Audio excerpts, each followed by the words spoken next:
All right, so we've got a pretty impressive stack of reviews and marketing stuff here about the Apple Watch Series 10. Yeah, there's a lot to unpack. Definitely. And for this deep dive, we really want to get into what's actually new, what it means for you, the listener, and, well, whether it lives up to all that 10th anniversary hype. A big anniversary deserves a big release, right? Right. And the first thing that really struck me, I have to say, is this display. Oh, yeah. Yeah. It's interesting, isn't it? It's like almost like Apple is moving toward this idea where your smartwatch just kind of disappears, Yeah. seamlessly integrated and all that. Yeah. And I think the Series 10 really takes a big step in that direction. Totally. Yeah. Like, they brought back the 42 millimeter size, which honestly, for anyone who remembers like squinting at messages on their old Apple Watch, it's a breath of fresh air. Just reading notifications, checking maps, it all feels so much more comfortable. Yeah, it's not even just the size increase though. They've really shrunk those bezels down, slimmed down the body. So even with the larger display, it doesn't feel bulky, Yeah. Plus they're offering it in titanium now, so. Oh, wow. Yeah, which just adds to that, premium, almost like disappearing on your wrist aesthetic. And speaking of disappearing, have you seen this always on display? It finally happened. The second hand actually ticks. I know. It's I know. It seems like a small thing, but like all the diehard Apple Watch fans I know have been waiting for this forever. Yeah, they have, haven't they? And what I think is really cool about it is that Apple is essentially, bringing this technology that's typically reserved for like high-end smartphones, to the Apple Watch now. Right. So that smooth, continuous ticking, that's all thanks to something called an LTPO display.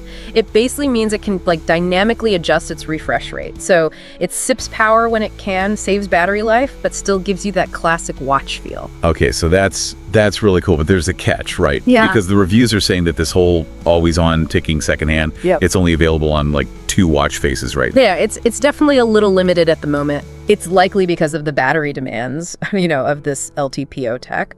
So Apple's probably, dipping their toes in the water, seeing how it performs in the wild. But I wouldn't be surprised if we see it rolled out to more watch faces, as they release updates. And speaking of features kind of working quietly in the background, Apple's making some pretty big moves with sleep tracking on the Series 10. Oh, yeah, definitely. Like, it now has FDA-cleared sleep apnea detection. Yeah. Which is, that's huge. For anyone who, is concerned about their sleep health, that's a big deal. It is. It is a very significant development. Totally. And you might be wondering, how are they doing this without a blood oxygen sensor? Because a lot of other smartwatches, that's what they use, right? But because of, there are some ongoing patent battles. Oh, right. Yeah, so Apple had to get creative, basically. Okay. So instead of relying on blood oxygen levels, the Series 10 actually uses the accelerometer. Oh, interesting. Yeah, so it tracks your movement and breathing patterns, all throughout the night. So instead of directly measuring your blood oxygen, it's like looking for those telltale signs of sleep apnea, those pauses in breathing. Exactly. Yeah. Although one thing I did notice in the reviews is that you have to wear the watch for at least like 10 nights before it actually starts giving you any insights. That's right. Yeah, it needs a good chunk of data. Okay. It needs to be able to like identify your patterns and any potential issues accurately. Right. So yeah, it's not a replacement for a clinical diagnosis by any means. Sure. But it can be really valuable for, just raising your awareness. Right. And prompting you to, maybe talk to a doctor or get a sleep study or something if you need to. Yeah, totally. It's like having a vigilant sleep watchdog right there on your wrist. Exactly. And speaking of impressive technology, have you seen what they've done with the voice isolation on this thing? The voice isolation? Oh, yeah. It's next level. Like, one reviewer was saying they were using it at a dragon dance. Wow. Can you imagine the noise at one of those things? Intense. And they were saying even with all that going on, the person on the other end of the call could hear them perfectly. Wow. That's really impressive. Right. And that's because of that, advanced noise canceling technology they've got packed in there. Yeah. It's, I think it's actually the same tech that they use in those AirPods Pro 2s. Oh, which if you've ever used those, they're known for having amazing noise isolation. Yeah. It's like it creates this focused beam on your voice and just filters everything else out, even in those super chaotic environments. Wow. So whether you're on a busy street or at a crowded concert, your voice is going to come through crystal clear. Yeah, no more shouting over the noise. Exactly. And speaking of clear audio, something else that I think we've all been waiting for, you can finally play music directly from the watch speaker. Oh, is that right? Finally. It's here. I know. That's been a long time coming. I know, right? It's about time. I know. But, before we all get ahead of ourselves, before you ditch your headphones entirely, Right. the reviewers are saying, manage your expectations a little bit. Yeah, I can imagine. It's not going to be a replacement, right? Right. Like, don't expect, booming sound or anything. Yeah, it's definitely more about, convenience rather than replacing a dedicated speaker or anything. Right. More like if you, left your headphones at home, but you want to quickly catch, a few minutes of a podcast or something. Right, exactly. I saw in one of the reviews, they were saying the volume maxes out around, 80 to 87 decibels. Okay, so fine for, a quiet room, but maybe not your next dance party playlist. Yeah, precisely.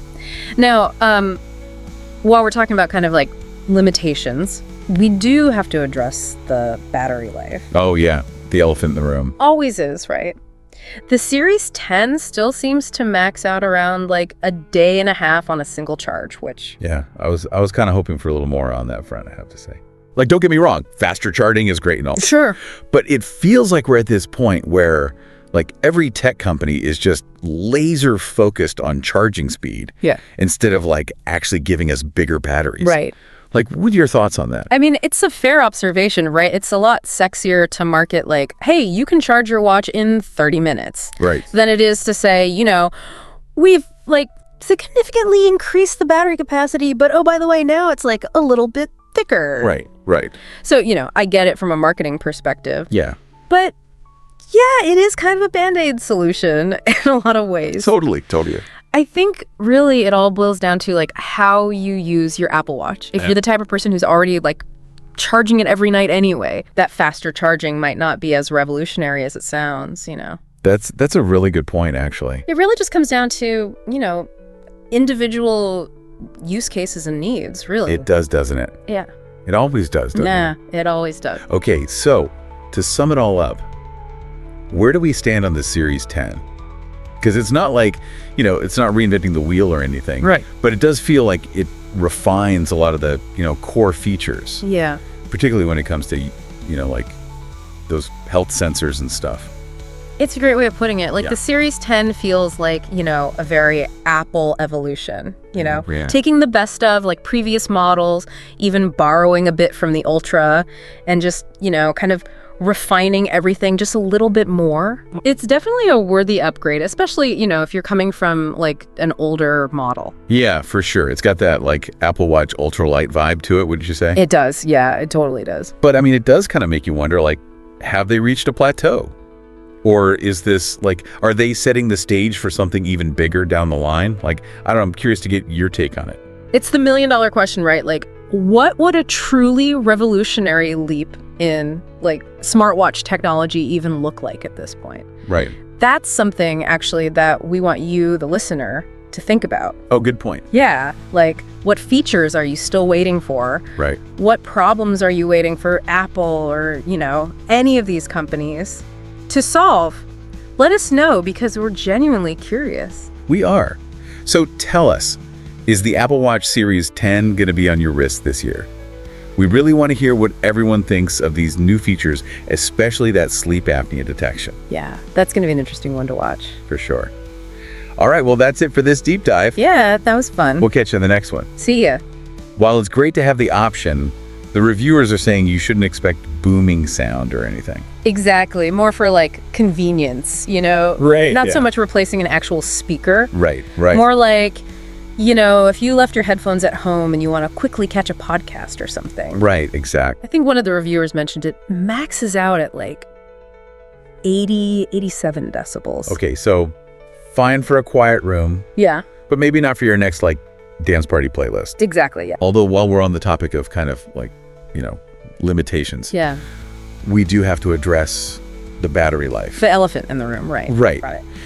Because it seems like the Series 10 is still maxing out around that day and a half on a single charge, which about average, unfortunately. Yeah, I was kind of hoping for a little bit more on that front, to be honest. I hear you. I mean, the faster charging is great, don't get me wrong. Sure, yeah. It's just, it feels like, we're at this point with tech where it's all about how fast can we charge it instead of like, why don't we just give people a bigger battery? It's true. I don't know. What are your thoughts on all that? It's true. I mean, it's a lot easier to market, right? Like, you can charge your watch in 30 minutes, as opposed to like, oh, well, we've significantly increased the battery capacity, but, oh, by the way, it's like 2 millimeters thicker now or something. Yeah, exactly. Exactly. Nobody wants to hear that. No. So, yeah, I get it from like a marketing standpoint, but It's a Band-Aid solution in a lot of ways. totally. It really just comes down to how you're using your Apple Watch, Yeah. If you're charging it every night anyway, Right. then, all that faster charging stuff doesn't really matter as much as maybe it seems. That's a really good point, actually. Yeah, it all comes back to, just those individual needs and those individual use cases. Right. It always does, doesn't it? It really does. Okay, so to kind of like sum everything up, Mm-hmm. where do we land on the Series 10? Because it doesn't feel like, it's not a total reinvention of the wheel or anything. It's not revolutionary, no, but it definitely refined. It refines, yeah. Yeah, and I think it borrows, Mhm. it takes the best of the previous models, even, borrows a bit from like the Ultra and just kind of, perfects everything just a little bit more. Yes. And I think that's a really good way to put it. It's definitely a worthy upgrade for sure, especially if you're coming from, maybe like a Series 6 or something like that. Yeah, totally. Something a little bit older. Like it's got that like Apple Watch ultralight kind of vibe to it. It really does, yeah. It does, doesn't it? But it does make you wonder, like, is this it? Have they kind of hit a plateau? Or are they, like, is this just setting the stage for something even bigger and better down the line, Well, that's the million-dollar question, isn't it? Yeah. Like, what does a revolutionary leap forward even look like in, like, the smartwatch world at this point, That's a good question. And it really gets you thinking. And it's something that, we were kind of debating, like, what do we think? What do we want to see? But, we thought it'd be really interesting to hear from you, the listener. Good idea. Yeah, what do you want? Like, what features are you still waiting for? What are those pain points that, Apple or, frankly, any of these companies haven't quite solved for you yet? Right. We want to know. So let us know because, we're genuinely curious. We are. We really want to know. So tell us, is the Apple Watch Series 10 going to be on your wrist this year? And what do you think of all these features? We're really interested to see what everyone thinks, especially about that sleep apnea detection. Yeah, definitely. Keep us posted on that one. Yeah, that's going to be a really interesting one to watch as, people use it more and more. Totally. All right. Well, that is it for this deep dive on the Apple Watch Series 10. That was fun. As always, we'll catch you in the next one. See ya.